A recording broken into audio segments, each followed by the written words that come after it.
So, Dr. Goodman, what can I do to stay healthy and look younger during midlife? If you look any younger, they're going to bring you back to school. You know, I think just by being here, you've already taken that first step. And certainly what we talked about at the end of the last visit about pros and cons of hormone therapy and your decision to start is putting you on that road.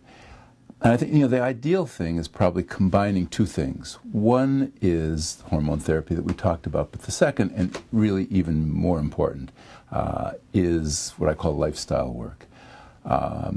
If you know, the ideal is hormone therapy, lifestyle work. What would I mean about lifestyle work?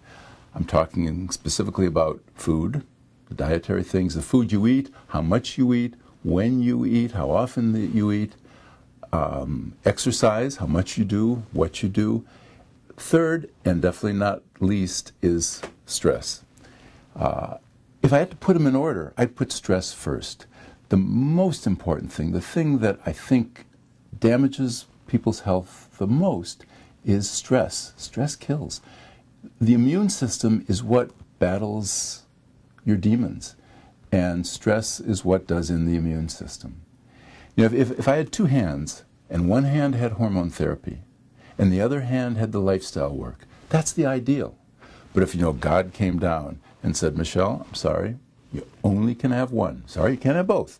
Either the hormones or the lifestyle. Without a doubt, you choose the lifestyle. You know, interesting, this is evidence-based as well. That's the whole thing in medicine, you know, nowadays is it proven?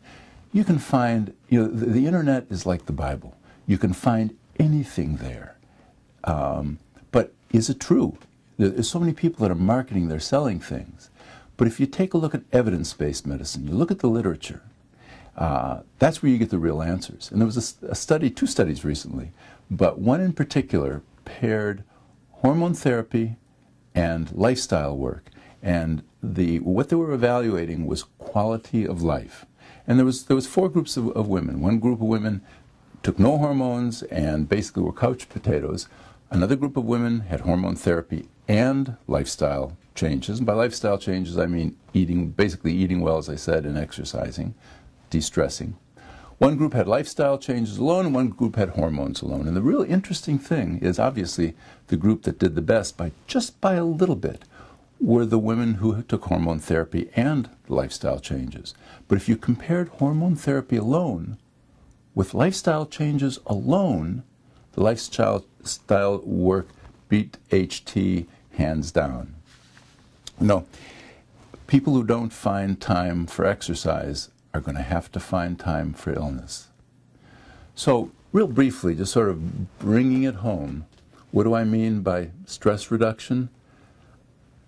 I mean, spending some time looking at what's going on in your life and seeing how you can minimize stress in what areas of your life. Maybe that old-time girlfriend of yours that calls you all the time with her latest bummer, latest boyfriend that messed her up, all of that stuff, and just brings you down.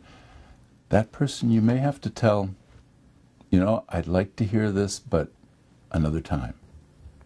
That's a good idea. What do I mean about exercise? About exercise, you know, the interesting thing about exercise is you don't have to like it. You just have to do it. There's a lot of things we do in life. We take care of our kids. We schlep them here and there to different events. We, you know, work. You know, why do so many people work?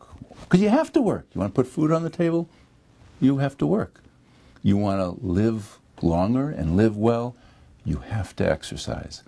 There's sort of four areas, basic areas that people can exercise in. There's at-home machines, there's the health club, there's outside activities, and there are what I call prepackaged programs like curves, contours, aerobics class, that sort of thing.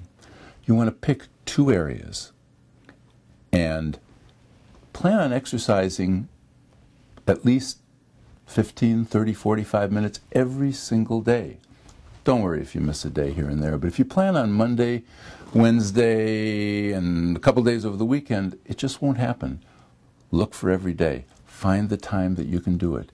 You have to do it, rain or shine. You sprain your ankle, okay, you can't go walking, but you can get on an exercise bike. You have a bad cold?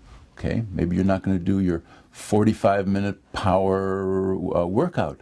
You only do 20 minutes. You'll back it down. But don't stop. Don't stop. Also important, Michelle, is the food you eat and how often that you eat it. This is an important point. In fact, I have it all made out into you don't need to take notes. I see your pen is out. We have it all made up into a sheet that Nicole can give you when you make your next appointment. You know how most of us eat. We eat at mealtime and we eat till we're full. We eat 2 or 3 meals a day. Eating at mealtime, you'll eat till we're full. The kind of dietary work that I'm talking about is very different than that. It doesn't involve that. It involves eating when you're hungry and eating till you're no longer hungry. Grazing, eating 5, 6, 7 small meals a day.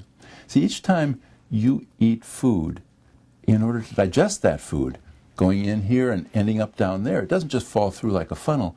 You burn off calories digesting food. Burn off 40, 50 calories each time you digest a meal. So if you're taking in your food, the amount that you eat, in 6 meals rather than 3 meals a day, just by that action, you're going to lose quarter, half pound a month only by that.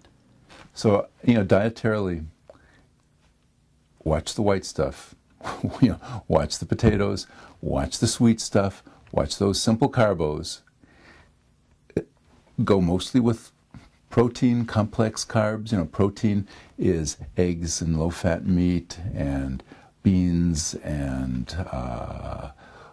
dairy products and so forth. Beans are a great complex carb source, as is fresh fruit, fresh vegetables, nuts, seeds, grains, that sort of thing. So small meals, little by little, prepare yourself.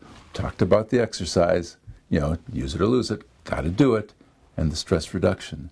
And we'll talk more about that at the next visit. I wanted to give you just sort of an overview today. But thanks for coming in. I'll see you in a couple of weeks.